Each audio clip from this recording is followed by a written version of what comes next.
Good evening, everyone, and welcome to the iRacing Today radio show for today, which happens to be December the 11th. Yes, it is actually December. I hope you're having your shopping done for Christmas, because I don't, and that frightens me greatly. Welcome into the show. This is the iRacing Today radio show. As I mentioned, I am your host, Trevor Cameron, as usually, and I'm broadcasting from my actual studio at home for what should be a long run, except for when we stop doing shows, in which case we won't be doing that. I have here with me, of course, Mr. Chad Dalton. How are you doing tonight, Mr. Chad? Very well, very well, very well. Very well. Excellent. Very well. Muy bien. Ah, excellent. It brings some flavor into it. Well, I mean, we've already got the Christmas flavor in. Like, I've got, hey, look at me. I'm, celebrating the holidays, and Chad's all like, I like basketball, so I got a hat. Go Duke. Go Duke.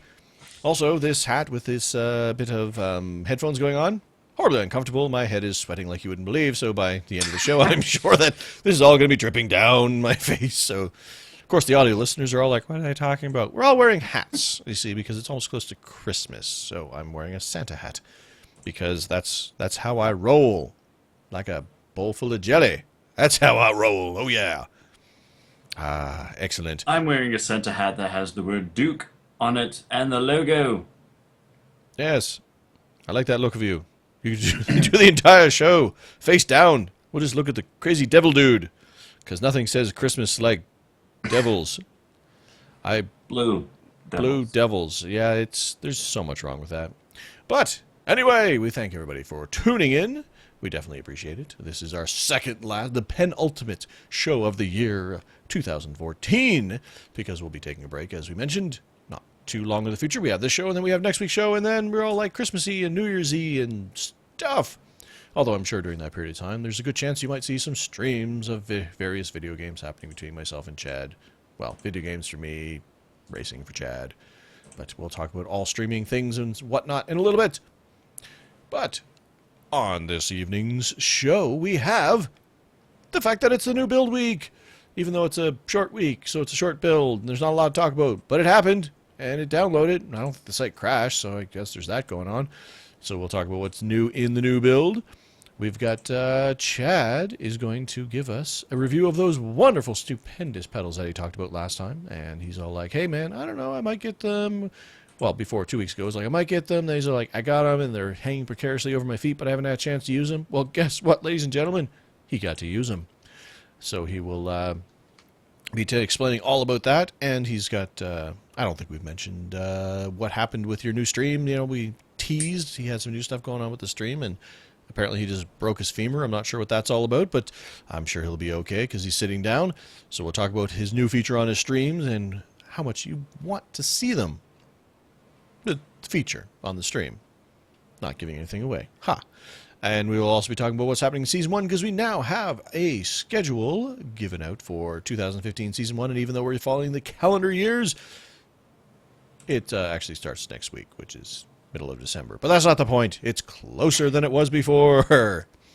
So, next on the show, we will move into our In the News segment, which is presented by iRacingStuff.com, which is a website dedicated to the iRacing motorsport simulation. They post things that they find interesting, or that may be useful to the iRacing community. Check them out today over at iRacingStuff.com. Now, that's right now, this very moment, right now. Now, brown cow, some might say. However, right now, we have, and this is until December 31st, which is the end of the year, 2014, in the year of our Lord. It is a great time to go iRacing with the all-new memberships at half price. Sign up now over at iRacing.com/membership. Do it today. That's all I got to say about that. I get to talk now. Match that energy, man. I asked you how you were doing. You said, I don't know, Duke. I like Duke. And they're coming out of the first turn, headed down to the back straightaway. All right, so iRacing gift cards, something that is not too often mentioned or thrown out into the public eye, I suppose. Because they're pointy. Yeah.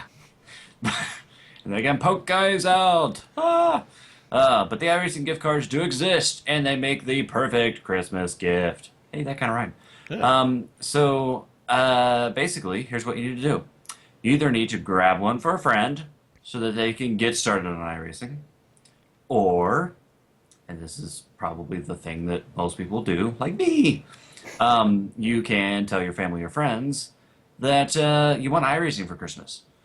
Now, gift cards can be used for pretty much anything. You can create new memberships with them, you can renew existing memberships, you can purchase cars and tracks, or, of course, host your own rooms in the hosted section of iRacing. So, tell people you want a gift card from iRacing. And they don't have to be a member, by the way, obviously, as I kind of hinted, but just to clarify, you do not have to be a member to get one of these. How about give one of them? Do you have to be a member to give one of them? No. Well, I was just clarifying. I know the answer. I was just clarifying in a conversational way, rather than just going, "Hey, also, you know this," because I'm guessing that all the gift cards you've had over the years were not given by people who are actually members, such as your family. Yeah. So you don't have to be a member to give them, and you don't even technically have to be a member to get them. You just should use them after you get them. Now, as somebody who has gotten a whole ton of these, coming from somebody who's never gotten one of these, do they actually send you like a physical card, man, or do they just send you an email code? No, they send you an email code, I believe. Oh, It's been a while since I've gotten one, but they don't send you a card or anything like that. It's just an email. That'd be cool. And then you punch that into your account. Well, that's what I figured. I don't know. Anyway, moving on. I'm sorry, I was reading the chat, and I don't know what's going on there. Apparently there might be some video problems over there, although my stream seems nice and healthy and not dropping frames, so I think, I don't know, everything's good on my end as far as I know how to do technically, which is to hit a button that says go, and that's about as far as my technical expertise with Twitch goes. So hopefully that clears itself up. Anyway, the biggest... I'm just full of energy tonight. I don't know why. It's weird. I just got... It's the biggest! The biggest iRacing Live yearly broadcast returns this month as the 4th ever Pro Race of Champions, which is a race for pros and champions. Real-world race car drivers from around the globe will race head-to-head in the Super Late Model at Iowa Speedway. Featured drivers include PRC veteran Scott Speed, Alex Gurney, Tommy Kendall, Nick Tandy, Ron Capps, and many more. And, some more. Tune in on December the 17th at 9 p.m. Eastern Standard Time, unless we're on day. I never get that right. Are we on daylight savings or are we on standard time? I never know. We're on daylight. Okay, yeah. I guess because you're saving daylight because it's all cold and wintry, I guess. So I guess it's on at 9 p.m. Eastern Daylight Time. On www.iracing.com/live, which is where you can find all the iRacing Live events, is on that /live page, or, of course, over on twitch.tv/iRacing, which I'm sure will include a billion commercials that will pop out of nowhere while you're attempting to watch it, and it will kind of stutter and stop, and it won't let you log in properly, but that's just my own personal problem with Twitch. Me and Twitch don't get along very well. Even though we're broadcasting on Twitch right now, and I'm bad-mouthing it. We're so cut off. Have you noticed something about this, what you just read? Let's see. It does not include me. It does not consider me a pro or a champion. That's one thing. But the more important thing that I was looking at is they are apparently not doing a road race this year. Because every year they've done an oval race and a road race, and then they've calculated points from both races and determined their overall champion, and then they've donated that money to charity. Right. So I wonder what the scoop is on that. I was going to say, it's not like they're holding it back and they're saying, well, we're not ready to release details on that yet because it's 6 days away, so they don't have the details on that. like, we don't need to release the details until like 4 hours before. All right, so where are the featured drivers? I mean, in the many more, I'm sure, but the people who actually use iRacing, like I don't know, like the Josh Wises or the uh, other people. That's all. For some reason, that's all that popped into my head. Like Landon Josh Landon Castle, Wise Josh and Wise, Chad Landon Dalton. Castle. Let's And see. Chad Dalton. Doesn't Joey And Chad Logano Dalton. use iRacing at some point in time? Yeah, well, people like that you just mentioned have been in that race before, and then there's been several others. So yeah, I don't really know what the scoop is on who everybody's going to be. You know, if they're going to be there or not. I would imagine Joe Logano will not be there since he's getting married. I On don't know that how his day? wife. No, Well, then what's the excuse? this weekend. But I'm not sure how his wife will feel about that on their honeymoon. So we'll have to see who all is going to end up being there. But yeah, that's Joey usually Logano an interesting event. Joey Logano can't get married. He's only like 12. I mean, look at him. He Wow. looks very young. Yeah. And you've so got to get a mouse that does not click as loud as it, because it's like bursting my eardrums with your clickage, and I'm sure it's all coming through on the stream. And everybody's all like, "Man, I don't know, I like that show. Man, dude's got like one of those mechanical mice that just go ka-clunk, ka-clunk." I don't know what he's doing, but I can't wait till you start typing. That'll be great.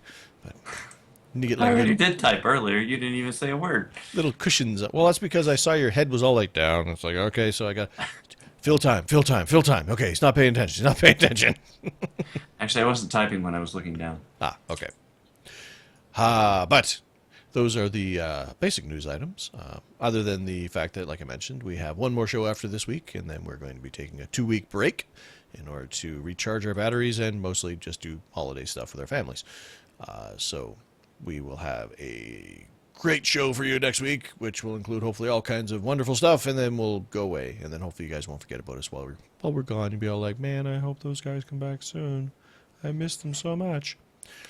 But you know what you didn't miss? You didn't miss the fact that the new release was sent out to us and didn't take that long to download, which was exciting because, I downloaded it yesterday, day before. I don't know. Anyway, whenever it came out, I downloaded it. And it was quick. And they have made, basically, as we thought about, they made a bunch of improvements, little tweaks, little bug fixes, that sort of thing. It's mostly what's in this build. As we had basically guessed, and I think they had said as much anyway. So, they made some fixes to do with teams, which, again, not surprising. It's like we mentioned before when they mentioned the fact that they were going to change the way that they did the scheduling. I was thinking that they probably decided to pull the plug on this one, or pull the trigger on this move, because they just released, the biggest new feature to come out with the team stuff, and there was bound to be some bugs, and apparently there were. So they made a bunch of fixes in there. Not much really strikes out at me about the team stuff. Anything that really caught your eye, or? Not really. I think it's just kind of some little fixes that were some errors that they were having. The one thing that I guess did catch my eye is when renaming team, my name. So, for example, Team Chad Dalton. The team will be created properly and will be counted toward the maximum team limit. I had struggled. I was trying to make our iRacing Today radio show team, which we have a lot of people joining, by the way. I was trying to. Didn't we do that live on the air, and you were sitting there Yes. cursing it because you couldn't make it work? Yeah, well, I wasn't cursing, but I was. Well- I couldn't make it work. So that kind of makes me happy. Too bad that wasn't like 4 weeks ago, 5 weeks ago, when they fixed that. But so yeah, that's kind of like woohoo! Yay! Now I can change my name from Team Chad Dalton. So. Let's see. Also down there, they made some. There's a lot of stuff was website related. Yeah. Here's my favorite part of the entire update. Okay. Fixed the 1969 date bug. Yeah, because I mean, in 1969, I couldn't get a date for the life of me because I was minus 3 years old. No women wanted me, so they fixed I that was bug. minus 20. I just thought that was quite interesting. So did every race just say it happened in 1969 or what? I, I guess on the occasion it might have. Yeah, that would be interesting. December 11th, 1969, on this day, Trevor Cameron On this didn't day in win a race. history. Also in there, they mentioned in the event that the race event data is still being processed for results, the page will show that state. And I actually ran into that one a couple weeks ago. I went and I finished out of the race. It was that Mazda Cup I did that I mentioned on the show, and I came out, and basically the website just looked confused. It didn't know if I was still in it. It didn't know what was going on. The results were just like this page that led nowhere. Everything was messed up for like 2 minutes until it apparently processed the results, but it gave me no indication of what it was doing. Now I know, hey, it was a bug that was causing that to happen, so that's been corrected. Yep. Let's see. Here's one thing that I did like that was a nice little added feature. You may now message members from their account profile page.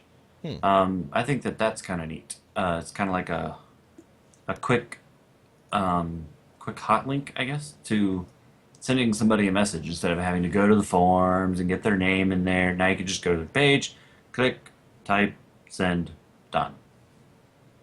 So I like that. I don't message people that often, but I think it will come in handy for a lot of people who do spend a good amount of time sending messages on the forums. So I like that little add-on.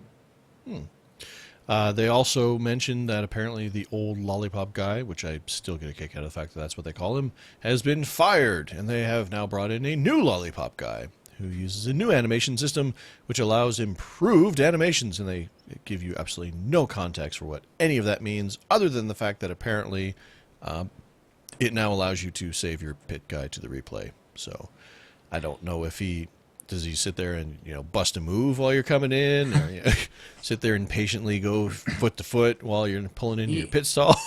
he does kind of move though, like he's almost kind of like swaying, almost because I noticed it tonight. He's definitely improved over the last lollipop guy. Hmm. Um, but one thing to note, and I'm glad that you brought that up because now I remember to bring this up. Ah, At the moment, you cannot currently paint the driver's suit, at least on the pit crew guy. He will not. It will not show up right now. It just shows up with the iRacing logo and with the iRacing colors. And Tony Gardner, somebody said, "Hey, why can't I paint him?" Tony Gardner said that that is currently not doable and that they should have that out very soon. I oh, don't know when that is, but it could be Monday when they release a quick patch, or it could be 2 weeks from now. But yeah, he did say that at the moment you won't see the lollipop guy painted. So just an FYI there. oh, that's unfortunate because I've got that cool 3M pit crew thing on him. I didn't notice when I took the sim out for a quick little jaunt before we started the show. I didn't actually look at the lollipop guy, so I didn't notice that he didn't wear it. He wasn't. He was out of uniform. He was out of uniform, boy. Yeah. So there's some more bug fixes with driver swaps. Probably the next thing that I really like is the netcode. Hmm. The multiplayer prediction code has been improved, reducing the effective internet latency on braking and acceleration zones. This was already being done for cornering. Now a car ahead of you should not appear to outbrake you by as much when approaching a corner. Yeah, that's like how much prediction is it doing that code? I mean, if it's enough that it's a noticeable, I mean that basically says the car's in a different spot than it actually is. If it's if he appears to outbrake you as much as he, so I don't know, like how messed up it was that. I've seen it some, but I honestly don't really remember. So I don't know. But hey, I'm just kind of glad that they're addressing the netcode. I mean, Yeah, I can't anything remember the netcode. last time that was addressed in a build. So it's pretty neat to see it pop up on the screen. Now the thing right below that is also kind of a neat feature, although we have an FYI about that as well. Hmm. There's a new radio black box, which you can access via F10 by default. Or Um, I'm guessing if you access your black boxes like probably most people do, where you have a forward and back, then it's probably just Yeah. the last one in the cycle. Yes. And that is both in your car and out of your car. So basically, and I checked this out tonight, just took a look at it. So basically, it's kind of like your own little visual control panel to control your radio. Shows you what channels that you're scanning, which ones you're chatting on. It allows you to add a channel, which we'll get to the bug that is with that in a moment. But then you can see all the channels that you're currently scanning and everything, and unscan and scan and talk and untalk, mute, unmute, things like that. It's just kind of like a little control panel. Now, Trevor, please read us the hilarious bug about it. Well, they said, you know what? You need a black box to control your radio a little bit better, so we're going to put that in there. However, an addendum to that, there is a known bug with the new F10 radio control. If you click on the Add button to create a new channel, then hit F1 to switch away from the radio box, then the Add control incorrectly keeps its focus, causing you to lose the ability to use most of the driving controls. To work around this for now, just hit Escape or click on any part of the dialog before exiting out of the F10 box in order to force the Add control to lose focus. They will try to get a proper fix ASAP. But that is, it's like, you know what? Somehow, in my mind, I just picture you're in the car, you go over to fiddle around with the radios, and then you forget how to drive. It's basically how I picture this. It's like, okay, I got to change over to this channel. Where am I? What's going on? I don't know what's happening anymore. I just picture it like I'm driving in a straight line, and I'm like, okay, I'm going to set that channel up, that channel. Okay, good to go. All right, now, still driving in a straight line.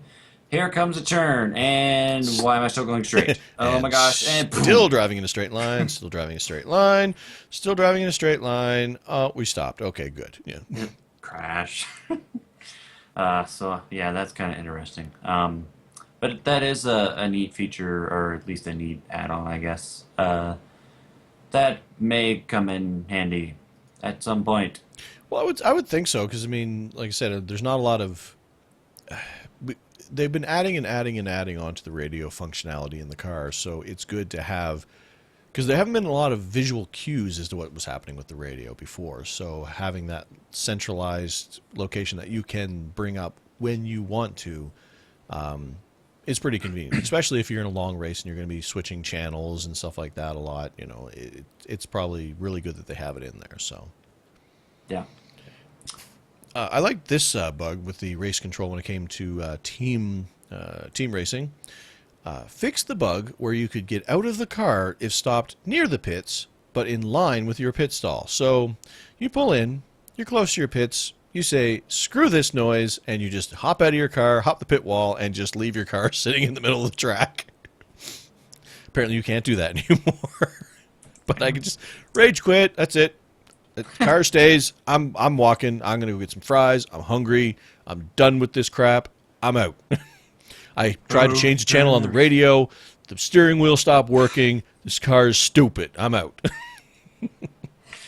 Oh, man. But yeah, so a lot of bug fixes with some in-game play on the website. And it's kind of the same deal with the cars. They had some... Although the Cadillac, I like that one. Yes. Do you want to read that one? I'll allow you since you brought it up. Cadillac CTS-V race car. Fixed speedometer inaccuracy. No, son, you ain't really doing 300 miles an hour. That was a bug. I don't know how inaccurate it was, but I just picture it going, or always showing 88 miles an hour. That would be a great one. Yeah. Like, I'm going 88? How's that possible? So the BMW got some updated setups. A lot of the NASCAR cars had the location of the fuel cell corrected, and now the mass of the fuel is a little bit further forward. And then a few of those cars also had some setups updated or added. And then Trevor's favorite before the show. They have added more tire degradation. So apparently they have said, you know what? Okay, we're done with these good tires. We're going to put on the Brickyard 400 tires from, what year was that? That was like 10 years ago now, wasn't it? I don't know. Anyway, there was a big any non-NASCAR fans, there was a big kerfuffle. They brought a tire that the surface did not agree with, and they had to have like a competition caution like every 15 laps because the tires were just falling apart and there was nothing they could do. Travesty. But anyway, they have added more tire degradation, which is actually pretty cool. And I laughed at it, but it's actually one of the cool things because I want there to be more change of the car over the course of a run. They've been making more and more moves in that direction, and this is, apparently they wanted to tweak it so it was a little bit more, and I think that's cool because that's the sort of thing that is going to put you in a situation where the people who aren't necessarily the fastest but can drive and save their tires are going to be faster at the end of a run than somebody who goes all out. I mean, that's obviously it was always the case, but apparently they made it more and more to that case. So that's pretty cool. They added that into basically all the NASCAR, the top 3 series cars. So that's pretty cool that they add that in there. Yeah. There is a new car for purchase. Ding, ding, ding, ding, ding. Sort of. Yeah. It's basically a duplicate, but the Ford... excuse me. The getting all choked up about this is so I love awesome. this car so much. So amazing. The Ford Falcon FG V8, which of course will be racing in the V8 Supercar Series, is now available for purchase. The car has identical physics to the Honda. Wow. It has what now? It has digital physics? I don't even know what that is. That sounds awesome. I said identical, but I messed up Holden with Honda somehow. Anyways, the Holden Commodore VF V8, and the two cars can share setups. So yay for that. So basically what it comes down to is the fact that it's now the same as the, on the main series, the Toyota, the Chevy, the Ford. They're basically the same, even though they have the same, different body styles from the different manufacturers. They're basically the same to make them equal, which, I don't know. It just seems weird to me. It's one of those things where with the NASCAR series, with the Nationwide and the Cup cars, it makes sense because you can't really have you can't have those being different, even though they are different. But you can't have them being different because they change so much so often, and I don't know. You just can't. But then they have the GT3 cars where they're completely different cars, all racing together because the specs are such that they are on equal ground, which works well. Then they have this, which is carbon copies of each other. Now, I'm not familiar with the V8 series of racing, so maybe this is something similar to a NASCAR situation. But it just seems, I don't know, it seems like a cop-out to me. I don't know. Maybe I'm just being too critical. I think it's cool. Oh, thank goodness you moved, because you stopped moving for a while, and I thought the video had hung up because I'm waiting for you to blink, I'm waiting for you to breathe, I'm waiting for something to happen. It's like, am I just sitting here talking to myself? Are we off the air? I don't know what's happening. Yeah, all's good. I was apparently just enthralling you with my conversation that you didn't know what to do with yourself. You're all like, I don't know, just go, man. I'm just so choked up that we got the car. Now the Ford GT had the distance external sound layer added to it, and then they also improved the rest of the engine sounds. So I'm curious to go try that out. I did not try that out because I had forgotten about it, but I need to go try that out. Brakes are not quite as strong on the Ford GT GT3, so another reason for me to not drive that one, because I need me some brakes. Yes, that is definitely an interesting update. Not quite as strong. Okay. Weaklings. Then a lot of the other stuff had some setups updated, or the silver car on the sprint car had their aerodynamics, tires, suspensions, engine, rear axle, etc., etc., Plus etc. more. I'm curious to go take those cars out again because, I mean, if you remember last build, those were the last two cars to get the new tire model on them. So I'm guessing that now that they've run for, a month and a half here with the new tire model, they've realized that a lot of the other bits and pieces of the physics model probably weren't quite working as well with the new tire model, so they probably took that data and are now tweaking it to make them, make more sense or be more, I don't know, realistic, drivable, whatever. So that's cool. Those cars getting some love because those were some cars that are we mentioned in the past. They're fun cars to drive. They're tough cars to drive. Now that they've got the new tire model, they're probably going to get a little bit more participation. So it's good to see them getting some love and getting them, some attention paid to them. So maybe more people will go out and drive them. Yep, like me. Of course, I wouldn't drive them anyways. But yeah, and that's pretty much all for cars that isn't kind of like a repeat or a duplicate of something else. But there is another thing that's really cool in the track section. Drum roll, please. I'm afraid to move because my microphone's right over my shoulder. If I start beating the drum, it's just going to be, microphone's going to be on the floor. It's going to go bad. Circuit de Spa Francorchamps, which I have no idea if that's the right way to pronounce it, but I think it means it comes with French fries. Yeah, but I just enjoy saying things like that. Now comes with a night mode, and when they say night mode, they mean night mode. Oh yeah, because it dark. Working on the night moves. In all honesty, though, it really, and I know that it's supposed to be dark because there's not lights and things like that, but wow, is it dark. Oh, yeah. And Trevor had an excellent explanation of this, and I can't wait for him to share it with all of you. An excellent explanation as to what it reminded me of? Yes.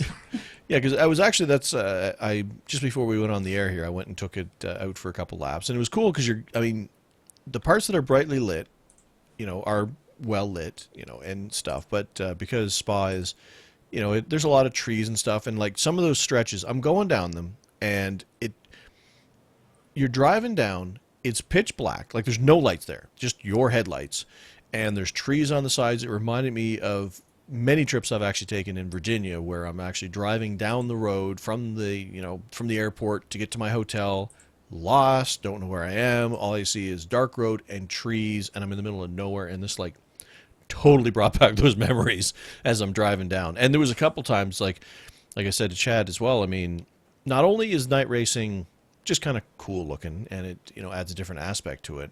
I blew a corner because in the dark I didn't recognize what corner I was at. Hell, there was one corner that I went into and I forgot what track I was at because it looked like in the dark a certain corner of another course, and so I went to handle it like it was that corner, and it was totally not that corner.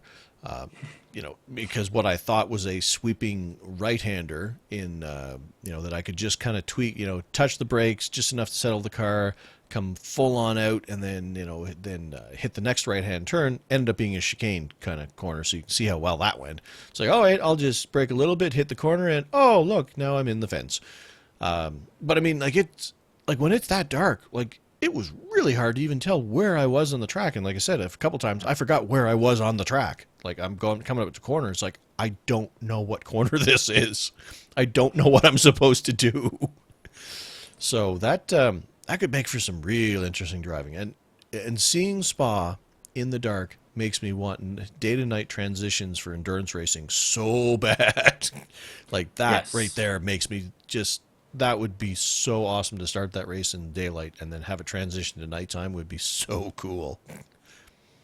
Yeah, it would be. Especially at that track. It would be cool at other tracks too, but now that we see Spa in the day and we see Spa at night, it would definitely be really cool, especially to see it when it's dusk, then when it becomes dawn, that would be pretty neat to see that place with the day to night. So hopefully we'll get that soon. Hopefully. Get on that, Tony Gardner. Now, the one last thing that I want to mention, and then I'm done reading the race notes, unless you have something else to mention. Nope, I'm good. They fixed floating cones in turns 1 and 2 on the road course at New Hampshire. Could you still hit them? See, I always read these ones after the fact. And it's like, they've already fixed it. It's like, man, if I had known, I would, before I update it, I would have gone and found these floating cones. It was like the exploding wall at Sonoma. I know. How do people find out about this stuff? We got to get in with the crowd, man. We got to find some new peeps. You'd think we'd be the people in the know. People would come to us and say, hey, by the way, There's a floating big exploding cones. wall here. Exploding Danger. walls. Danger, Um, danger, Will Robinson. yeah. So I thought that was kind of funny because, we at the iRacing Today radio show support cones. And exploding walls. Yes. And for They're just five stamped approved. and for just $5 a day, you can get a cone out of the air and into a loving family on the ground. Cue Sarah So that they McLachlan. can go doop, doop, doop, doop, doop, doop, doop, doop, doop to them. We love you, cones. Take that, cones. But yes, kind of a fixer-up build and a couple of new features that were tossed in there. So it's the kind of build that is not going to be like, wow, like the last one was. But I think it's a good, solid build Yep. to kind of fix a few things maybe that have been bugging the sim up a little bit. And then also they added a couple of really cool features. I mean, they really are neat features that we talked about. So I would give this one a good grade, even though it's small. Yeah, and like I said, I mean, they only had a short turnaround period. It Yeah. was mostly, to get us back on to schedule for this calendar thing, and there, like a lot, like probably, I don't know, a good third of the bug fixes were related to team racing in some way or another, which not surprising. So I'm glad they had the short cycle. Brought some big features out to the open, got to test them. Said, "Oop, all right, let's fix this, fix that." Like I said, the radio thing and Spa Night are, kind of the coolest things that are in that build. So I really don't think there is really any really dirty windshields in this build because, Spa Night is not a dirty windshield. It's just a freaking cool thing, you know. So, Yeah. but moving right along, we'll move on to Trevor and Chad's latest iRacing experiences. That's the jingle I just wrote for that. Like right now. I know. Amazing, huh? Yeah, talent. So you got some You on Broadway soon. pedals and things. And things. What? Let's talk about the pedals. Okay. Yeah. So I got pedals. They're really cool. Great. Moving on. All right, they're cool. I don't know. I push one down, car goes faster. Push the other one down, Yeah. car goes slower. Stops. Push this other one down, car doesn't know what to do. Engine rev. Yeah. So got the pedals as I mentioned on last week's show because I already had them, but didn't have enough time. Man. Okay. First of all, Wow, last you week's just show. bam, boom! I just changing gears like left, right, and center here, man. Last week's show feels like about 4 years ago, just for the record, to me. Because you had so much fun racing with your pedals. I guess so. But, yeah, I don't know. It just seems like it was forever ago. So saying last week's show was really weird just now. So that was kind of my stop dead in the tracks moment. And run down the bunny rabbit trail. Now we're back on the correct path. Bunnies. Yes. I had the pedals sort of halfway on my cockpit last week. Had not completely tightened them down because I still wanted to adjust the position of them.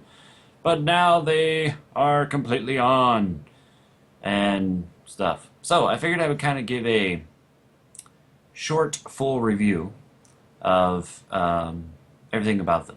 Most excellent. So here we go. Starting with, of course, the packaging. When I got the box, as I mentioned, I think I mentioned on last week's show, it's actually kind of a big box. A lot larger than the pedals, which I don't really totally know why that is, but it doesn't really matter.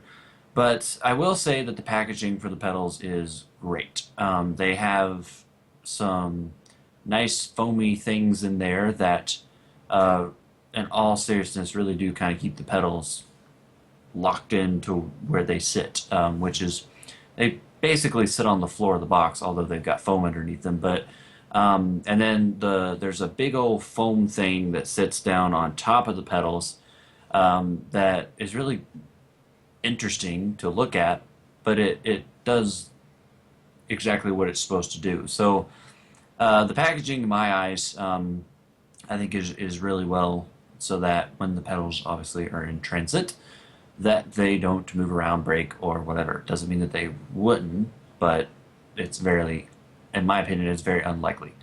Um, the other cool thing is that all the necessary tools that you need come with the pedals. So, like your Allen wrenches and any nuts and bolts or anything like that, come with the pedals and the little baggie that also has some unbelievably basic printed instructions. These things were like so basic. Well, yeah, they were basic. Basic in a good way or basic in a bad way? No, basic in a good way because there's really not much that you need to know actually with the pedals. Because the other cool thing is that if you get the hydraulic brake upgrade kit, it comes already on the pedals, so you don't really have to do. Actually, you don't have to do anything to the pedals as far as like putting something together. Really, the only thing you have to do to them is just plug in your USB cord. And if you have some kind of a cockpit attachment thing, like a bracket for your Abutta, or if you got the floor mount or whatever, and they have a lot of different mounts, that's really where the work is. It's just attaching that to the pedals and then attaching all that to the cockpit. Um, so yeah, it's very simple. And basically the instructions kind of tell you how to plug it into your PC, or how to calibrate the pedals. There's a calibrate button on the side where you can calibrate them real quickly. And then also they have the instructions for plugging it into consoles, which I'll get to here in a minute. So, as I mentioned last week, these pedals are very well made. And when I say that, I specifically mean that there is zero plastic on this stuff. There are quite a few pedals that I've had in my time that have, wow, I just made myself sound like I was real old and about to die or something. In my time, when we had pedals, They had plastic on them. But these pedals have no plastic. And, a part of me thinks, well, for $1,400, they shouldn't have plastic on it. But at the same time, you could put plastic in certain areas. But I wouldn't be offended. no, no, they don't have anything on there. The pedals are constructed from CNC machined aluminum, laser cut high grade steel. I was picked upon last week for and it still sounded steel. Steel. steel. But see, that sounds like you're saying steal, as in you're going to steal something. It's because they're pronounced the same way. That's why it sounds the same, because it's the same bloody word.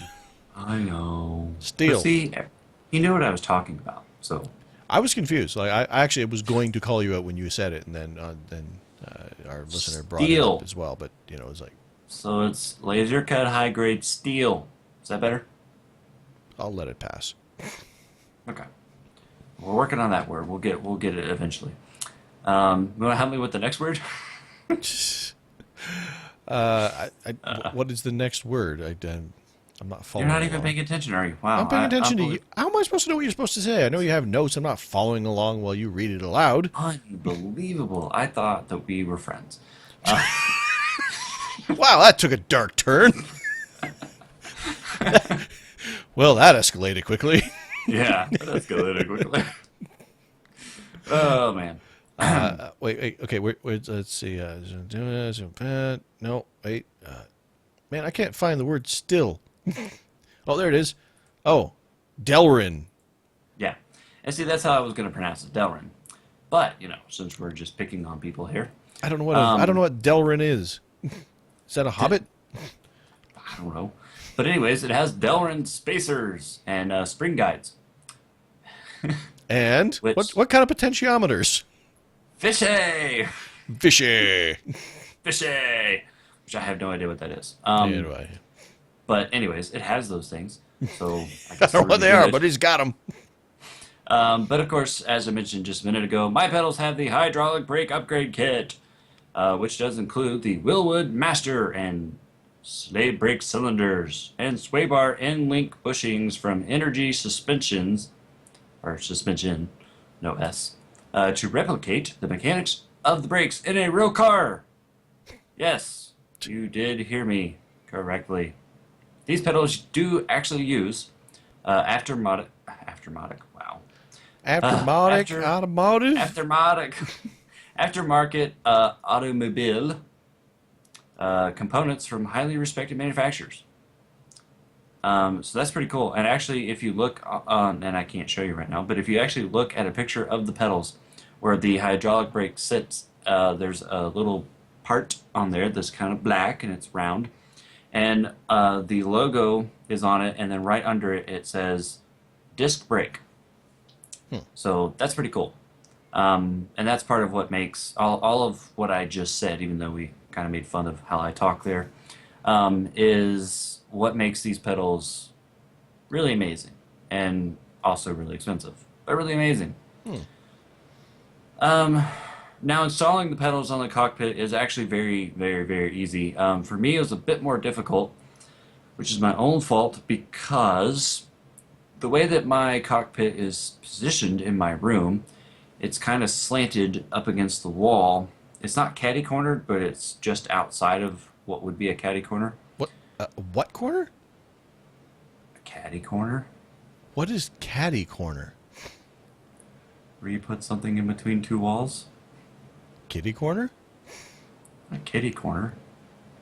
You guys, man, is that a South thing or is that an American thing? I've always heard it as catty corner. Huh. Weird. Still. But caddy is in like Caddy, I guess. I don't know. Not caddy. All right. Kitty or... Man, Well, you I mean, because I call it kitty corner, so I mean, catty makes sense. Just apparently yours just is more mature than mine. I don't know. Okay, well, for the sake of you, we'll call it kitty corner. That sounds weird, because then, okay. Well, it sounds weird when I'm saying it now. Now I'm Now you're beginning to worry about your own self. I don't know how life works anymore. But anyway, so mine's not in the corner, but is just down from the corner. And, but it is up against the wall, and where the pedals go is up towards where the wall is. And so for me, it was a bit difficult because now I could have moved my cockpit. It's not bolted down to the ground or anything. But I really didn't want to because I kind of have everything exactly where I want it. So I made the job of putting the pedal, and they are heavy, for the record, as we talked last week. So I made the job of putting the pedals on the cockpit more difficult than it really is, just because I didn't want to move my cockpit. So I kind of had to stand in an awkward position and hold the pedals where I want them, and then I had to get somebody else to actually screw them on. And then I finished screwing them after we got them on there to where they were really tight and they weren't going to move.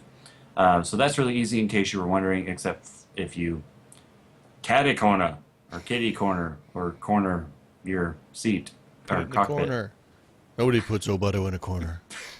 If you put your cockpit in timeout, then you might have problems. If you put your cockpit on timeout, you might be a redneck. Yeah. Come on, my redneck.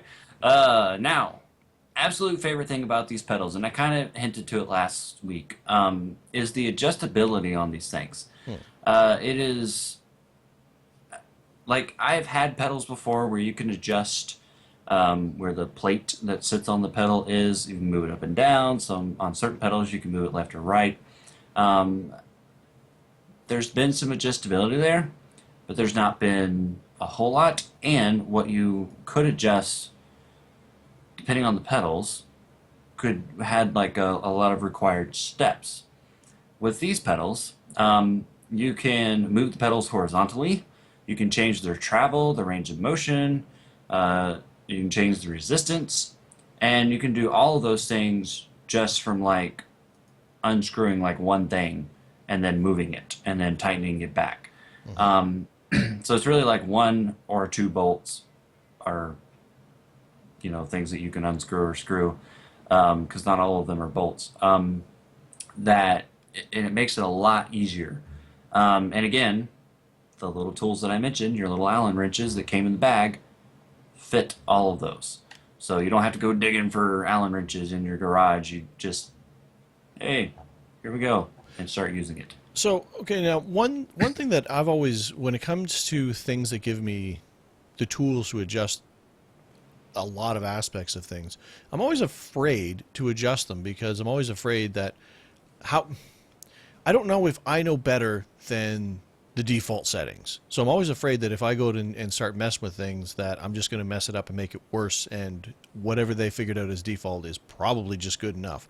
With so much adjustability, is it something that you can work with in order to make the pedals just be exactly where you are? Like, I mean, for instance, like my street car. Like if somebody said you can now move those pedals wherever you want to make it better, I wouldn't have a clue what to do with them.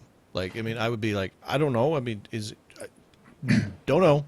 Like, is that intimidating, or is that? I mean, you say that it's the best thing about them, but I mean, is it intimidating to you to have that much adjustability, or is it just like the most awesome thing in the world? It's not for me because of the Ubuntu. I had to move the gas or the gas pedal slash throttle to the left horizontally Mm, if you're looking at the pedals. And the reason why is because by default, the gas pedal was like against the pole that goes down the side of the Ubuntu, okay. which is going to be totally uncomfortable once you put your foot there because then you're going to be pushing a pole and a pedal, and the pole's going to get in the way. Right. So right off the bat, I had to move that. I don't. I think because these pedals are inverted and they're, so to speak, hanging upside down like they should be in a real car. It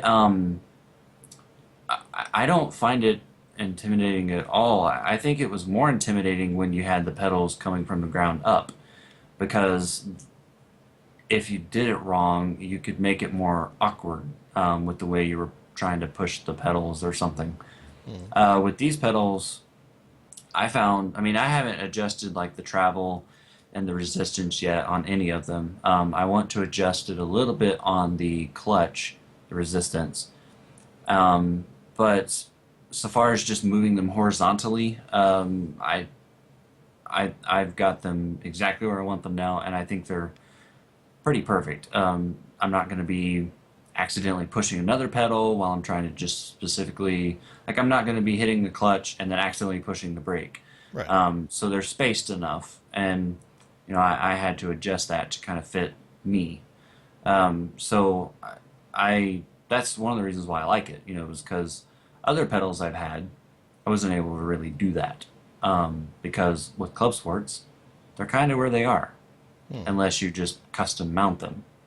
But I didn't do that. So mine were just kind of where they were, and I had to just go with it. Now I could move the plate that you have on the pedals, but that was about it. With this, I can move the whole pedal. So that's pretty cool. And I also did change actually the plate on these main PC pedals. I moved them down just a little bit because of the weird angle that I'm kind of taking from where I sit in the seat. Because I sit higher up in this cockpit because of this GS4 seat compared to the standard Obata Hmm.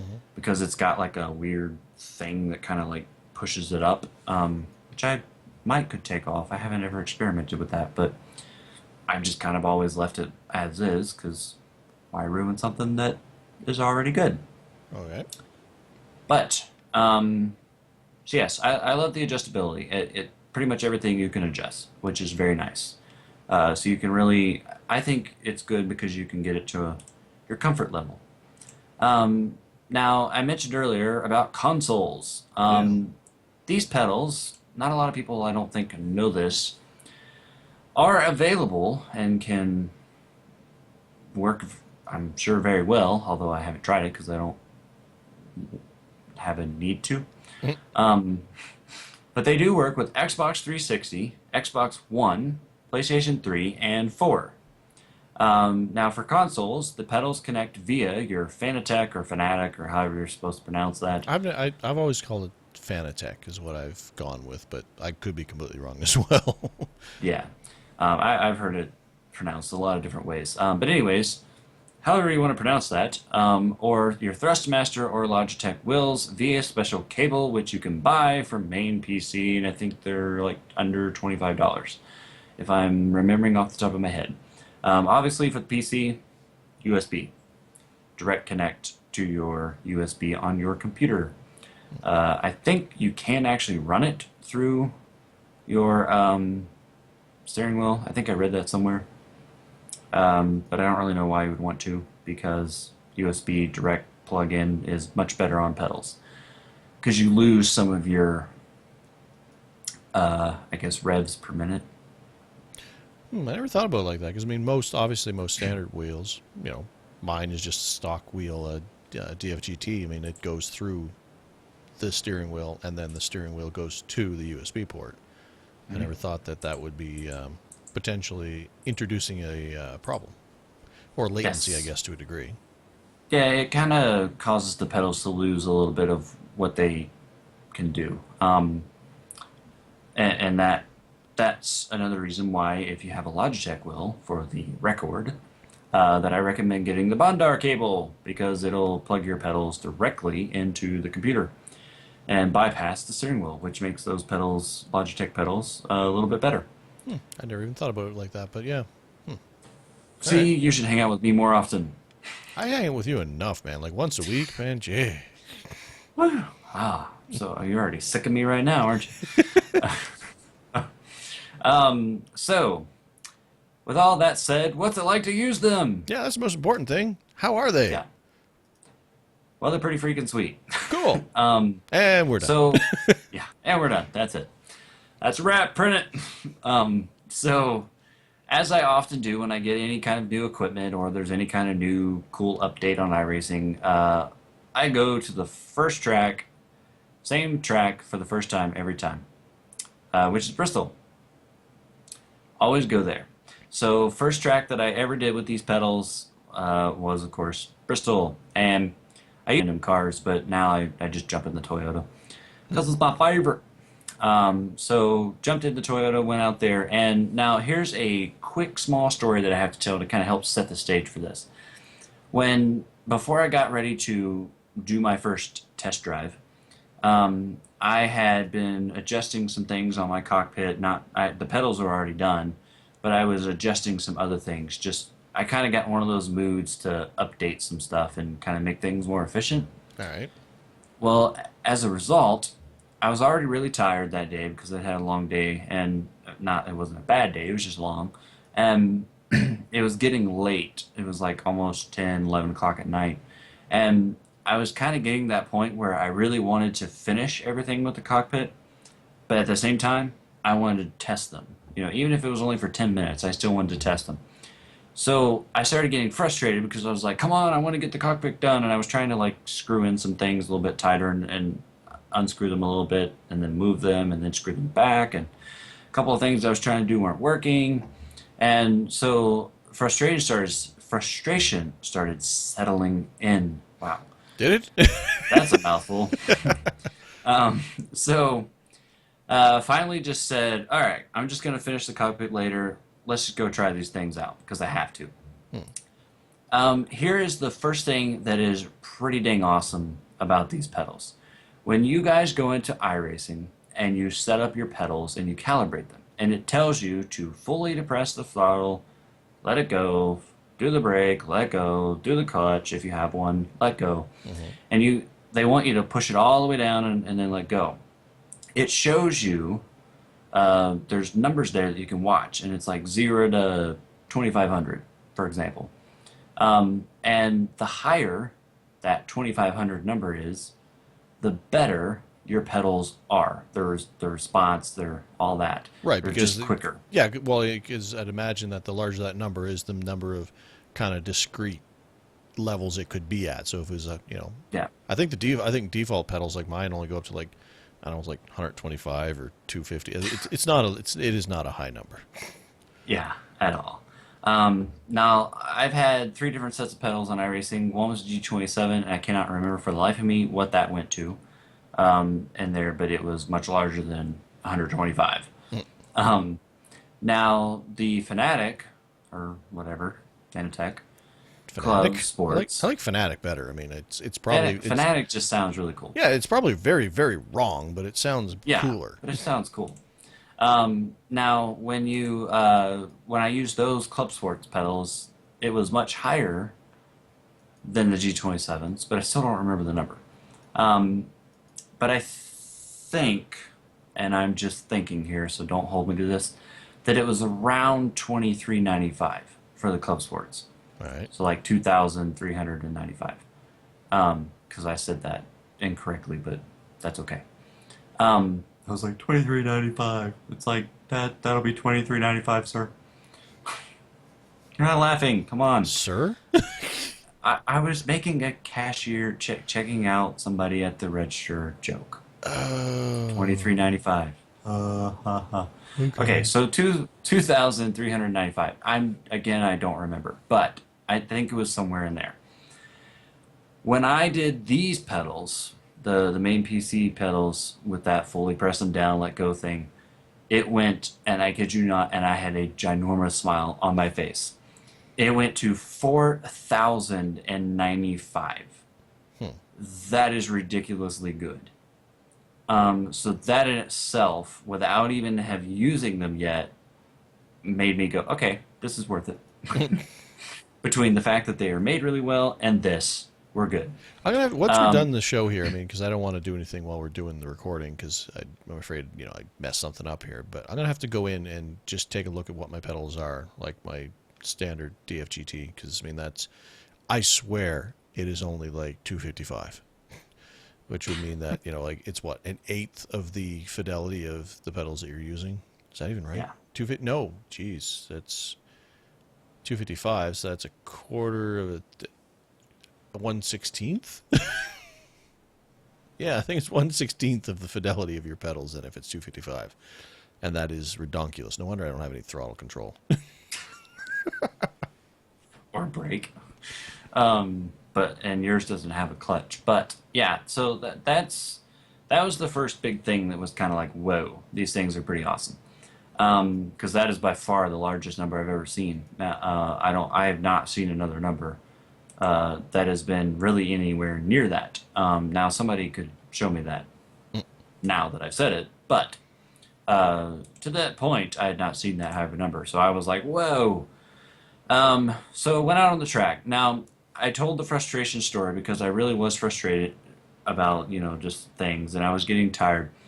So I gritted on pit road, and I kind of revved the car in neutral at first, just for kicks. Hmm. And then I slowly rolled out onto the big high banks at Bristol, and at first didn't really push the throttle that much because I was just kind of you know just playing with it. And then I kind of mashed it down a little bit harder, and all eventually got up to full throttle until I had to let off immediately because I was in the turn again. And when I started to go full throttle, I got a ginormous smile on my face yet again. And like, I'm not making this up. Like, I got really happy. Like, I suddenly went from being the most frustrated person to probably the most happy person because I immediately could tell the difference. Hmm. And probably my favorite pedal is the throttle Okay. because its default resistance and the way that I guess even the travel and stuff, the way that they brought it to me by default, I just fell in love with. I feel like at tracks where you have to kind of play with the throttle and have that good solid throttle control, I Hmm. feel like it's going to help me even more in those situations. So I'm really looking forward to doing that.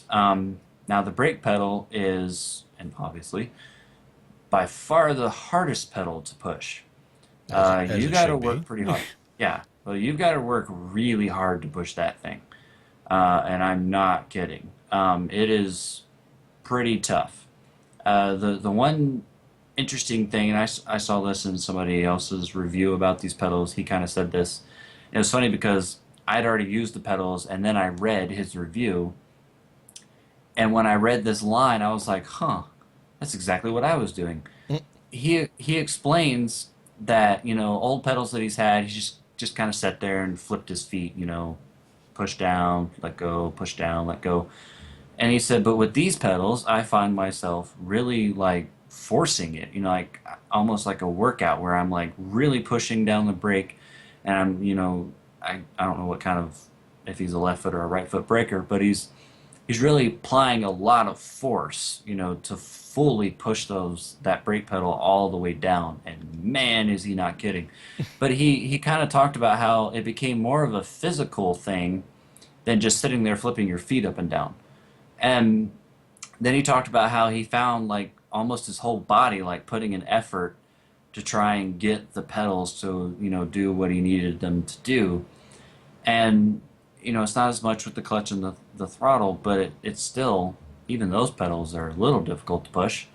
And that's what I found myself doing in my race on Sunday. Like, I kind of found myself, like, really pushing the pedals. And I didn't even use the brake that much. So they're pretty tough. Hmm. I mean, I actually kind of joked in my race on Sunday that I'm gonna have to start working my legs out, get them in shape to push these things because it's not a little kid's toy. It's definitely big grown up pedals. So, but overall, the brake pedal is pretty amazing. I can't wait to go to some tracks where you've really got to use it. It's going to take me a while to get used to the force that I have to use. Hmm. But the brake pedal is pretty darn amazing. So Uh, have you? So with your Bristol test and then the thing you did the other night, you haven't had a chance to take it out on a road course yet then with the oh pedals? yeah, I've done a road course. Oh, okay.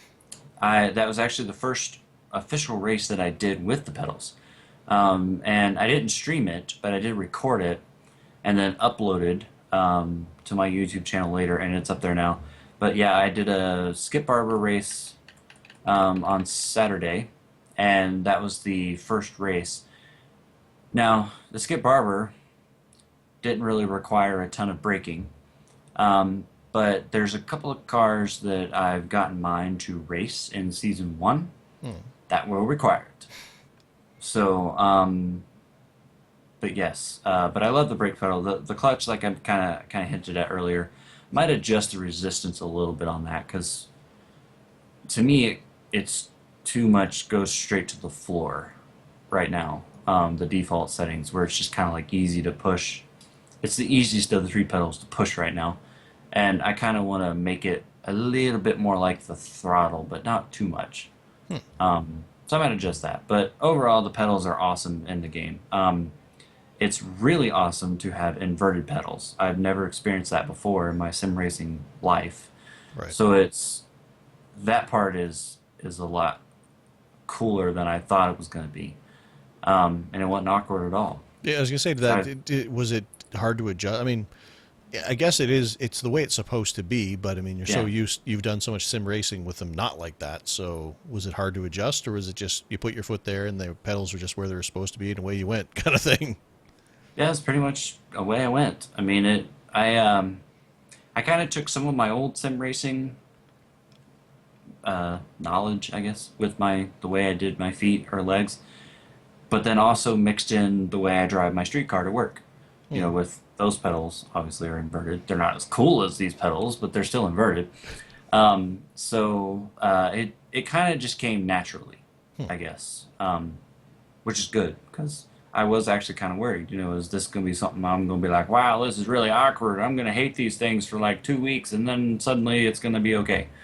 Yeah, that'd But be no, my. I mean, like you invest that much into something that's so different, but you know in your heart that it's going to be so cool. But I mean, that would be my biggest fear. yeah, It's like you put them in, and it's like, oh, this is the most uncomfortable thing I've ever done in my life. What have I done? yeah. Ah. But yes, they're pretty darn amazing. They're better than, and not that I thought that they were not going to be good pedals, but they're better than I expected them to be. It's definitely improvement from any other pedal that I've had. Hmm. Now, I've already kind of alluded to these streams that I did. Um, the the new feature that I've added to my streams, which most people probably already know about by now, Hmm. because they've either seen it in action or saw me tweet about it, is that I added the foot cam to my streams in the lower right hand corner. And the whole idea behind it really popped up after I got the pedals. So it was like, hey, there's probably not going to be a ton of people right away that are going to own these pedals. And most of the people that do own them probably don't stream. And if they do, they're probably not going to have a foot cam. So I was like, I might be one of the only people. So I figured I would add a foot cam, and it's pretty much only because of the new pedals. And it seems to work really well. Few people have already said that they really enjoyed it, and they can't wait to see it, on things like road courses where I'm really going to be using them. That's what I More so really than want to roll. see is that camera with road course, because I mean and we kind of I hinted at it last week when we were talking about it before we told them what it was, but I mean, like, anytime that the NASCAR guys hit the road course, whatever, they always have some of the the experts, the road racing experts. They have that camera looking at their feet, and it's always fascinating to me to watch the footwork that goes on to hitting those corners and stuff. So that's what I really want to see. Is I want to see you on a road course with the foot cam going to see how that works out. Yeah. So, but both stream the first stream that I did, which again wasn't a stream, it was just a recording, is the Skip Barber at Zendavort, which I like saying it like that. Zendavort. Which I have no idea if that's really how you pronounce it, but I just love saying that. And that video is up on my stream, or on my stream. Yay, yay! It's on my YouTube channel. YouTube. And then the next night, I did what is now called the ITSR Power Series. They had their first race of the season, and they went to California, which I love. Such an awesome track. Which I love. Because it's so wide and roomy, and you can make big passes and go four wide, and it's not like a big deal. And as I mentioned to you guys last week, I purposely started in the rear of the field. And the pedal cam, I think, worked really great. You don't use the brakes like at all at California. So you don't really get the brakes out of that. But I guess it is interesting still, just to see them kind of in action. And that was my first really long race with them. So the race went really well. It was a lot of fun. Had a very clean race. The pedals worked fabulously. I will say that, and I kind of felt this in the Skip Barber. Actually, I should even mention this now before we close this segment up. One of the things that I found immediately in the road course side, at least in the Skip Barber, is that I felt like I had more control over the car. Now, what I mean by that is there's been, in the Skip Barber, for those of you who haven't driven it, can get a little tail happy on you sometimes. Yes. Where you'll kind of dirt track turns almost, which is fun, but it's kind of a hard car to control when it does that, and it can be easy to spin out. Now with these pedals, I didn't spin out one time in my race. Now the night that I actually got on with Greg and we were practicing, I was spinning out a few times, but it was more of because we were kind of goofing off, more so than I just lost control. And there were situations where I started to lose control, and I kind of felt that. And I didn't really do anything with the steering wheel to correct it. I just basically did it, with either the brake or the gas. And I don't know, it's kind of hard to explain without you guys just sitting down and trying it, but I felt like I had more control over the car in those sliding situations, whereas in the past I had just looped it. But the other thing I wanted to say was that I also feel like between the two races that I've done, I feel a little bit more confident, which I was already pretty confident in my previous pedals. But with these pedals, I feel more confident, and I think it's because of what I just said with having more control, or feeling like I have more control, at least. Which is nice, because I think that eventually will really help me in certain situations where, in the past I may not have kind of dived way to the bottom of the racetrack to pass somebody, but now I might do it because I feel like I can control the car a little bit better. So we'll have to see how it goes. But there are even a few situations at California where there were already two cars side by side, and then I kind of dived low. It wasn't like a dive bomb, but they were kind of up the track a little bit, and I would dive like way to the bottom of the racetrack and barely let out of the throttle and just immediately get back in it, and it's like the whole thing stuck, and I just blew by them. And in the past, I don't know that would have happened exactly like that. So It wouldn't have gone down quite like that. I would have, yeah, we'd have blown up some stuff. But those are a couple of things that I've noticed right out of the gate. Is that I feel a bit more comfortable, more confident. I feel like I'm in more control as well in sliding situations, and I definitely have to work out when I'm using these pedals because they're pretty tough, but they're pretty cool. So Right it's on. definitely worth it. Well, I'm glad to hear that. I mean, I mean, I was pretty sure that was going to be the end answer anyway because you did your research before you made the purchase. But Yeah. glad to hear that it worked out, and now you're going to be even better at racing than me. So that's great. So I might as well just start racing with a couple of rocks down there attached to a USB cable because what's it going to matter anymore, man? One last thing that I'll say: the pedals do come with a lifetime warranty. Really, lifetime? Yes. Yep. Nice. Way So to support your customers there, Michael Main. when I'm 50 years old and they suddenly break, hi Michael, how's it going, buddy? My pedals don't work no more. I also can't feel my feet. So I may just be my feet. I'm not sure what's happening. So yeah. Yep. That is They're really awesome. cool. Totally worth it. If you can afford it. Yes. Obviously, And spend your money responsibly. yeah. And I do, not to promote my own channel, even though I am, but I do recommend that you watch those two videos. The road course race is like a 29-minute video. It's not long at all. The oval race is 2 hours, but that's because it was a 150 lap race. So that's a bit longer, so you can skip through that one. But still, I actually did spin in that race because I hit the apron, and just kind of did a quick 360, and that was kind of a cool spin, actually. And where were you when you spun, Chad? Like, I was in turn two. no, what position were you in when that happened? Oh, I was in second. Oh, okay, yeah. Because, Why? well, no, because I was watching Twitter that night. I mean, like, I couldn't sit down and watch the race, but I happened to have my phone with me, and I noticed, Twitter and John Hensley was, or at least the Power Series, I'm assuming it was John, was tweeting out It whatever. was. And I saw one, it's like, Dalton, like there was just this big string. It's like Dalton takes the lead. It's like, and Dalton, and the caution's out. Dalton spins. It's like, they were like back to back. It's like, really? Yeah, no, I was in second. Yeah, I just clipped the apron, because I kept trying to get as low as I could to the apron. And I did it in practice. I actually did it once earlier in the race, but saved it. And then the second time, I hit it and walked up the track a little bit and thought, okay, I've got this, and now I'm spinning. I got Never this. mind. I've got nothing.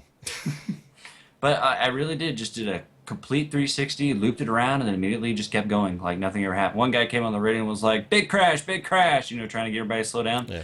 And then he kind of realized it was just me, and it was just me spinning and doing a 360, and he was like, okay, maybe it's a little crash. Slightly less big crash. And I came on and was like, I try to keep them as small as possible. So, but yeah, that was kind of a cool spin. But yeah, it kind of stunk I was in second. Because that was the point in the race where I'd actually, like the guy that dominated the race and then he ended up winning, I had not been up there racing with him until that point. And we had just gotten a restart, and then that's when I took the lead, and then he got right back around me with the crossover move. And I tried to do the crossover but didn't make it. And then I was just like, okay, well, I know I can pass him. So I'm just going to settle in and ride because we still had a lot more laps to go. And then I clipped the apron and spun out like a boss. And then that took me just about the rest of the race to get back up to second, which is where I finished. Come on, guys, So- check this out. Whee! going in circles. And I so miss my seat, but that's another story. Yes, well, I mean, I guess not getting into, running close to the end here, but quick status update. You're working on finding out what's wrong, and you're still without your G forces. Yeah, still without my G-forces. I know what's wrong now. And Pat is almost dead positive he knows what's wrong. And I actually have sent him a video, sent him two videos. One that kind of shows the seat working, which doesn't show it that well, so I'm not sure if he'll be able to use it or not. But and then the other video just allows him to listen to the sound that it's making, and oh my gosh, it is an evil sound. I listened back to the video just to make sure that you could hear it, and I was like, that sounds awful. um, but I don't know. Let's see. He has not responded yet, as of Okay. this moment. I thought you were gonna turn your seat on and make it make noises. It's like, no, let's not do that. No, no, I was just checking. I sent the videos to him a little bit earlier today, so Okay. he says in his mind he knows what it is, and he says it is an extremely easy fix. So hopefully he's right. Um, Hopefully. and if he's not, then I'll just ship it back to him, and he'll fix it, and then it'll be right. So we're Excellent. getting there. But Cool. yeah, it was weird not having it on Sunday. Like every restart, my muscle memory would like feel the seat pushing me Hmm. on the restarts, but yet the seat wasn't doing anything. Oh my gosh, that was so hard to overcome. But I made it. Excellent. Well, hopefully by next week you'll be back in the saddle. It seems The to be saddle that moves. well, most saddles do when you attach them to 500 horses. But see, I'm still sitting in it. Well, yes, okay. Right there it is. So he's But not it gone, just man. and it does still work. It just makes a very loud, annoying noise. So, excellent. Glad to hear all those wonderful things about the pedals, and I look forward to watching your foot cam on your on a road course. That would be entertaining. But speaking of road courses and various things, we are going to close out the show with, now that we have a new season coming up next week. Well, not the entire season. I guess it just starts next week, but first full season after our little abbreviated season, and looking at the schedule, like the Rast Race bar is starting the week of the 3rd of March, and I know that I'm in house for like at least until March, so I'm going to be like home for an entire season, other than, I'll be away for a couple days for Christmas, but, with family and whatnot. So I'm really going to see if I can make a commitment and actually, since I have a chance to actually finish a complete season in something, looking through the schedule, getting a couple ideas. I mean, I think the thing that I would like to try on the oval side is to do a full season with the Silver Crown, just because, it's got the new tire model now. They've been working on the physics and stuff, and it can be a fun car to drive. Looking at the schedule where they go, compared to, the sprint car, for instance, the races are longer and they're at the bigger type tracks, as opposed to the sprint car goes to a lot of the short tracks. I prefer racing the longer ones, and the Silver Crown goes Chicago, Michigan, Phoenix, Irwindale, a little bit smaller, obviously, Indy, Lucas Oil, Gateway, Milwaukee, Bristol, Kentucky, Darlington, and Homestead, and that seems like a nice mix for that car. So I think that's what I'm going to try. I'm going to go. I might just default back to, hey, I'm just going to do a NASCAR one because, well, I know the car, I know the tracks, but I'm going to try to step out of my comfort zone a little bit. Although going back to the SK Modified kind of tweaked my interest in the late model, but I don't think that's what I want to race right now. Roadside, I'm thinking, I'm kind of going between either sticking with the GT3 series so I can do the McLaren, because I do like the way that car handles, or going a little bit different and maybe going to the advanced MX5 series, because, not because I want to do setups, but because the other MX5 series is a rookie series, and while I am not that good of a road racer, I don't want to take my lack of skills and mix it with the lack of skills in the rookie series and then just get frustrated.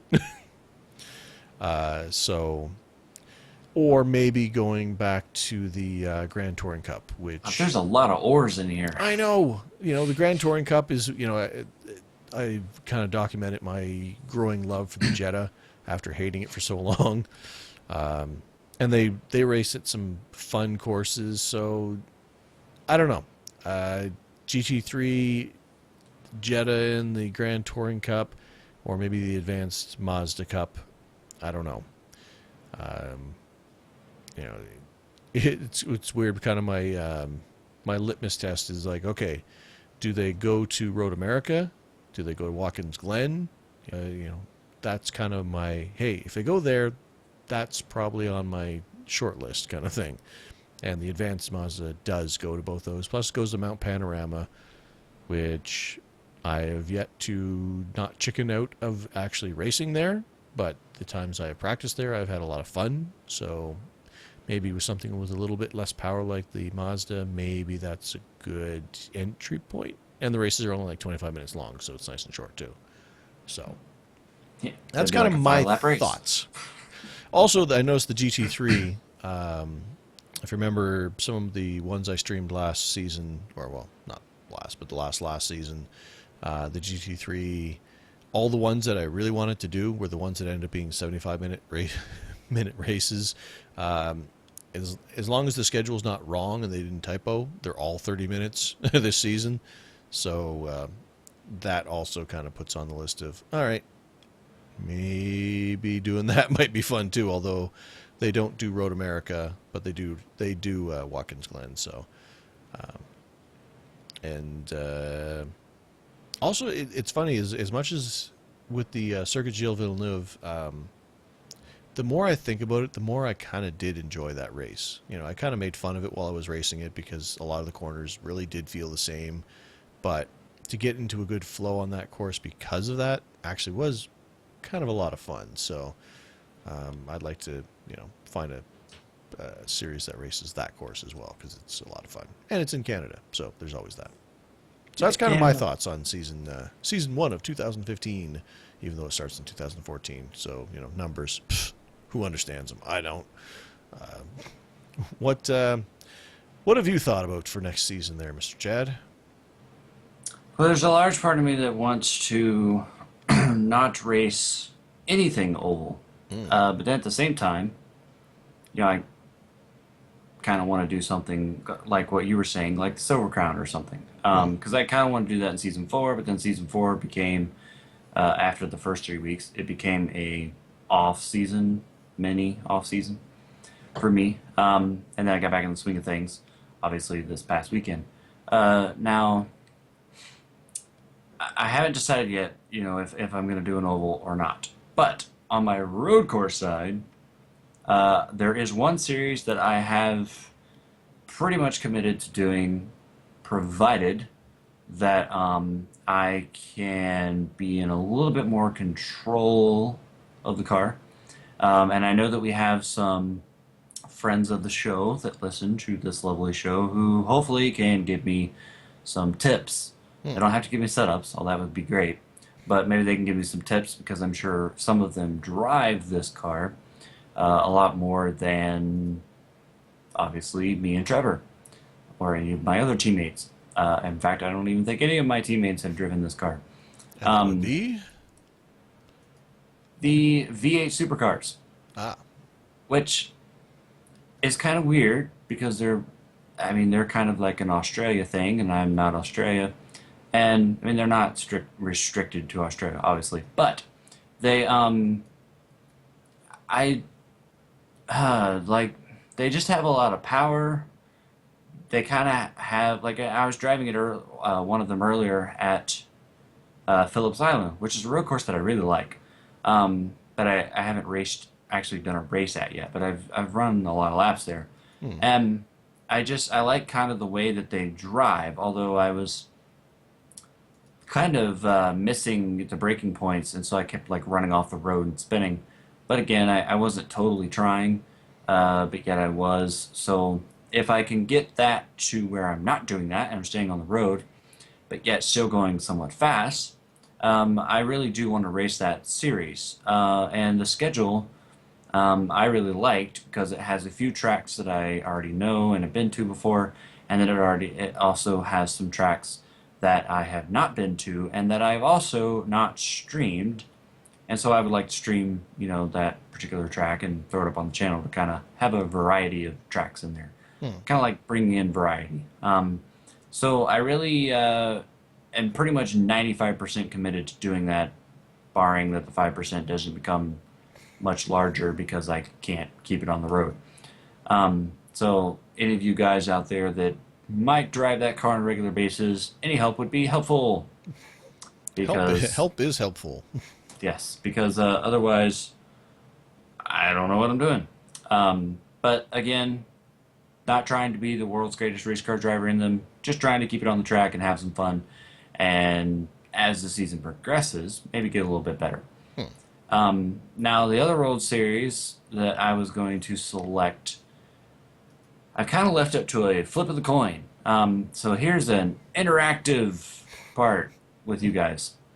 Um, you guys can send me a tweet or an email and let me know what you would like for me to race on the roadside that is not GT3 or Rookie Series related, because I've already done GT3 and I want to do something else now to kind of keep adding variety to my channels. But bring in your suggestions, and if nobody does anything and nobody cares what I drive, then I'm going to race the Chevrolet Camaro, I guess is what that is. No, that's not the Camaro. It's Corvette. I don't even know the name of the car. But it's the Camaro? Corvette series. So those are the two road racing series that I'm kind of eyeballing with, unless everybody's like, oh my gosh, you have to race the Daytona prototype or something. The such and such. Yeah. Yeah. So, but I'll probably do that. And the thing that I kind of like about those Corvette races is that they're like all 20 laps. Hmm. So and they kind of go to a variety of tracks as well. So, haven't completely committed to that, but it is a car that I've always kind of wanted to race. So this would be kind of a good opportunity to do it, I believe. So, They do go to Road America, so they fit that criteria, and they go to Watkins Glen. So I don't think I've actually okay, I've driven all the cars I own, but I don't even like the Corvette. I think I jumped in, did a lap just so I could see what it looked like and hear what it sounded like, kind of thing. But I could not tell you how that thing drives. and it sounds pretty good though. It I does, don't, but I mean, like, whether or not that's going to be a challenging car for me did to you say drive, it there? it does, man, it does. Duh. Well, we've been Yeah. talking for an hour and a half here.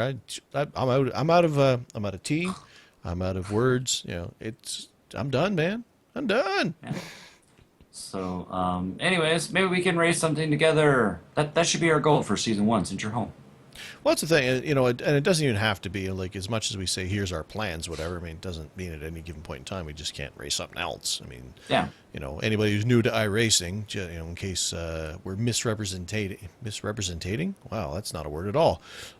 Misrepresenting what goes on is the fact that you don't actually commit to a series and have to race it. It's just kind of if you're going to race for points, and not that we really are, but if you're going to race a complete series, it's nice to just kind of plan it out. But at any given Yeah. time, you just jump on the service and you race whatever you feel like. So we'll definitely have to Plus- make sure we do some of that with together and try some of this team stuff, and because that didn't happen the first time through, and maybe we can do some of the team racing things. Yeah, we do. And even if we just did just the two of us on the same team, because the one time we did do it, we were just like seeing how it worked. Yeah. But we don't have to have 3 or 4 other people on our team. You and I could just jump in and do something. True. I So- mean, and also keep in mind that there are team series on the oval side too. So it's not just a road racing thing, even though in real life, I mean, that's typically where you're going to find your team racing, your longer races, your endurance races, but they have put in some team races on the oval side as well, or at least one. I think, they're doing the trucks. I don't remember if There was doing another anything one. else. I know they're doing the, like I said, I know they're doing some team racing with the truck series, and those are like from 13 to 20 lap, 25 lap races. So not long by any means in the Silverado. So, is there another team one? I don't see another one. Anyway, um, so yeah, that would be something where I'd be less likely to be an embarrassment to us if we work together as a team. I don't know. Because I mean, it's oval racing, man. I can at least competently do that. Although there was a listener who, has come in and watched a lot of my videos. A new listener to the show, and he's come in and mentioned, it's like, man, you should stop beating yourself up so bad. You're not as bad of a road racer as you say you are. It's like, well, I feel pretty bad and stuff. It's like, no, you're competent. I mean, he didn't say it was good by any means, but it's like, it's like you're not nearly as bad as you make yourself out to be. So. Yeah. You should stop beating yourself up. Well, somebody's got to do it. I mean, yeah. Well, I can do it for you. No, I'm good. Trevor, I'm good. you're the worst person ever. Well, I thought it was pretty cool. Go sit in the corner. Go sit in your kitty corner. You Ah, knew that was going to come back. Yeah. Call back. Anyway, unless you have any other further thoughts on schedule, I say we bring the show to a close. I say just as long as we race together at some point, then I'm happy guy.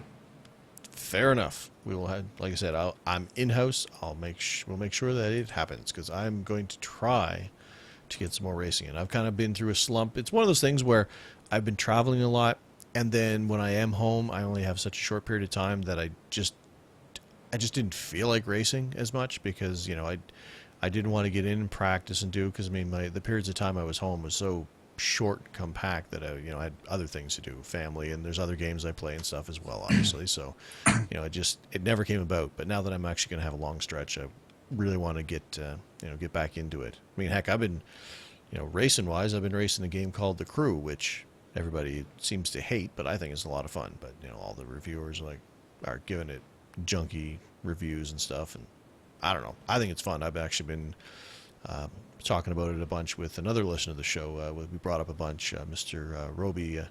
Roby Shuck. He actually got The Crew, and I'm looking at all the reviews and stuff of it. Slight sideline, it's like, and I noticed he had it because he has the same disease I have, where he has to buy everything on Steam. It's like I asked him, it's like, all right, well, it's getting kind of middling reviews and stuff. It's like, what do you think? He said, oh man, it's fun. Just get it. You have a blast. And it's funny. You read the reviews, and it's one of those things. Total sidetrack here, but Ubisoft is the company that published it, and they've had a bad string of games lately, and so it's kind of become the cool thing to do is to beat up on Ubisoft. So I think when The Crew came out, it could have just threw gold bricks through your computer screen at you, and in a peaceful fashion that wasn't injuring you, and everybody would have hated it anyway because it's like, man, everybody hates Ubisoft. But so everybody's beating it up in the the reviews in progress and the reviews. It's like, oh, this is a 5 and this is a 6, and blah blah blah. And I'm reading the review, and if you actually listen to the words, it's like you're describing a game that sounds like a lot of fun. Like that sounds like what I wanted this game to be is exactly what you're describing. It's like, well, this part doesn't work that well. It's like, didn't care about that part. And it's like, well, this is that. It's like, no, don't care about that either. It's like the parts that you're describing that are good, that's the game I wanted them to make. So, okay. Anyway, sideline. And that's, I haven't used my wheel. I've used my gamepad, although I've been tempted because you can use a wheel with it, but it's an arcade kind of racer. So I would imagine that would be a horrible experience, but I want to do it just to see how horrible it is. Although it's, I did actually have an iRacing reference. I tweeted it out because they map the entire U.S., but very, very, very compact. And you drive around in the Indianapolis area, although they never tell you you're in Indiana at all because the states are broken up really weird. And there's a sign, Indianapolis Speedway, this way on the road. So, and you can, it's a free driving thing, free drive kind of thing where you can explore and whatnot. So it's like, all right, I'll go find that. It's like, that sounds cool. So I'm driving around and just exploring, and I find this thing called Little Eagle Speedrome. And I go on and it's like, really? And I look at it and the shape is basically like Indy, and then I go out on the track and it's shaped kind of like Indy, although the walls and the aprons are totally wrong, and then but it has the big column for the score thing, and then I drove down through around pit lane, which was grass for some reason, don't understand that, and by where the victory lane was, and it had that elevated thing. It's like, yeah, this is their vision of Indy, but obviously the licensing prevented them from making it too accurate, so it looks nothing. It looks something that's not entirely, almost sort of kind of like Indy. It's like, oh, well, I guess the score one for iRacing's laser scanning, because yeah, that looks more accurate than this thing does. So, Yeah. but anyway, sidetrack on that one. So, I am going to say that will about do it for this week. Big thanks to all of you out there for listening. Remember, of course, I don't know what Chad's doing, but it's distracting. Remember, the show is available for download on iTunes and Zune under the podcast section, where we would really appreciate a review, if you don't mind or haven't done so already, to help us get the word out. The show is also available on YouTube and Twitch at Ratface Productions, and that's myself, and mirrored over on White Knight Productions as well. And it's going to be on Ratface Productions a whole bunch more because I'm actually home. You can check out the website for information. You can check out the website for information, archives, links, and the polls I mentioned on the show over at iRacingTodayRadio.com. You can like the show on Facebook by searching for the iRacing Today Radio Show. Seems like a reasonable thing to be searching for. And you can, of course, follow us on Twitter at iRacing Today for myself, and, of course, at It's Chadillac for Mr. Chad. And of course, please email any questions, comments, and poll suggestions that you may have to feedback at iRacingTodayRadio.com. And then, of course, feel free to add myself and Trevor as friends on the iRacing.com members website and come race with us, especially now that Trevor is back. And going to be racing. Yay. But yes, we love when people say, hey, I know you guys from that podcast, when we're it makes us feel special. Yeah. And it's cool because, like I said, I mean, because of through the show there, I mean, Mr. Roby, we mentioned on the show in the past, like we got in a big old conversation the other day just because we share common interest in other video games and stuff. So like, I'm making friends through this show, and that's pretty cool. Yeah, and that's where you also met me, was by me seeing you join the room and say, hey, I know you from that podcast. True. We're also not looking for a co-host. I don't think that's going to happen. But if you're not on iRacing and you want to come join us, guess what? You can. You can. But when you do, please refer either Trevor or myself in the refer box when you sign up by entering ratface@gmail.com with 2 T's or iRacingLegend@gmail.com. Either one of those email addresses will make us very happy. Yay. Well, depending on which one you choose, will make a certain someone even more happy. But until next week, ladies and gentlemen, for the series finale. No. Season finale. There we go. Very important distinction. Very important distinction. Last year we killed Bob off the show, so now we got to come up with somebody new to kill off this year's show. So tune in next week to find out who dies. But until that happens, the race is rarely won in the first turn. But it is often lost there. Good night, everybody. Woo, Christmas.